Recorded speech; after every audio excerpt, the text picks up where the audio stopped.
वसई विरार परिसरात राजकीय प्रचार आता रंगत चाललेला आहे। सर्वच राजकीय पक्षांनी आपापल्या परीने प्रचार सुरू केलेला आहे। इकडे नालासोपाऱ्यामध्ये महायुतीने मनोज तिवारी यांना मैदानात उतरलेलं आहे।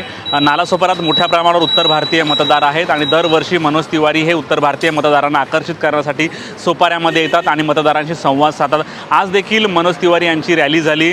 जागोजागी उत्तर भारतीय बांधवांनी त्यांचं स्वागत देखील केलं होतं आणि यावेळी 30 वर्षात विकास झाला नसल्याचा आरोप जो आहे मनोज तिवारी यांनी केलेला आहे। हा थेट आरोप बहुजन विकास आघाडीवर केलेला आहे। अनेक लोकांनी त्यांनी आपल्या समस्या ज्या आहेत त्यांना मनोज तिवारी यांना सांगितलं आहे आणि मनोज तिवारी यांनी आवाहन देखील केलेलं आहे की पुन्हा एकदा तुम्ही महायुतीच्या सरकारला निवडून द्या की जेणेकरून तुमची सर्व कामं होतील। मनोज तिवारी यांनी नेमकी काय माहिती दिली आपण ऐकूयात। महाराष्ट्र में मैं और भी कई जगह होके आ रहा हूँ।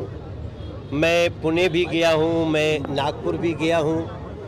महाराष्ट्र में इस बार महायुति की प्रचंड सरकार बनेगी। जो लोग बेमेल गठबंधन करके और जनता को धोखा करके महाराष्ट्र को धोखा दिया था, महाराष्ट्र उस धोखे में आने वाली नहीं है और ना तो लोग बंटने वाले हैं। सभी लोगों को ये पता चल गया है कि बंटने में नुकसान है, जुड़ने में फ़ायदा है। तो महाराष्ट्र की जनता डेवलपमेंट के रास्ते पे चलती है। इसी मुंबई में आप देखेंगे जब कुछ दिन के लिए दूसरी सरकार बन गई, मेट्रो के चलते प्रोजेक्ट रुक जाते थे, सड़कें टूटे से और बदतर हो जाती थी। और जैसे ही सरकार बनी महायुति की, सारे काम तेजी से हो गए और वही पूरे महाराष्ट्र के कोने कोने में अगर कोई कर सकता है तो लोगों का विश्वास हो गया है बीजेपी, महायुति और हम उसके साथ चल।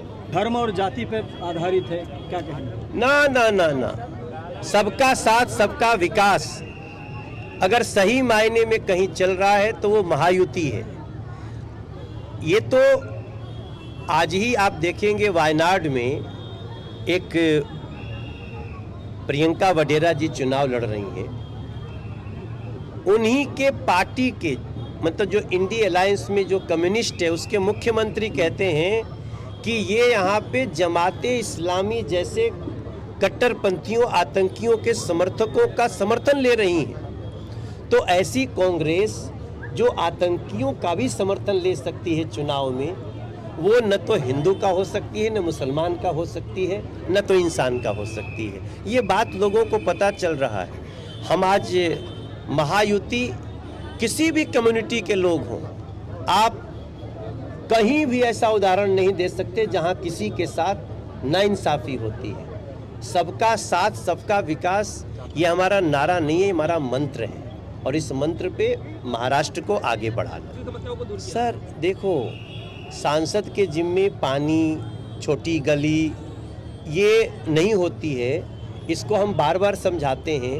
गली, छोटी सड़क, पानी ये सब महानगर पालिका जो होती है उसके अंतर्गत आता है और विधायक बहुत पावरफुल चीज़ होता है।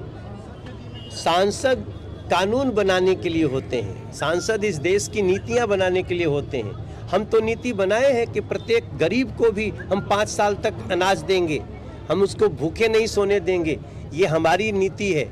हम क्या उसमें हिंदू मुसलमान सिख ईसाई देखते हैं? कभी नहीं पाएंगे आप। इसलिए जो विधायक हैं और उन्हीं की अगर महानगर पालिका है तो ये पूरी तरह उनका फेल्योर है और विधायक बदलते ही आप देखेंगे कि कैसे विकास की गंगा नालासोपारा में बहे।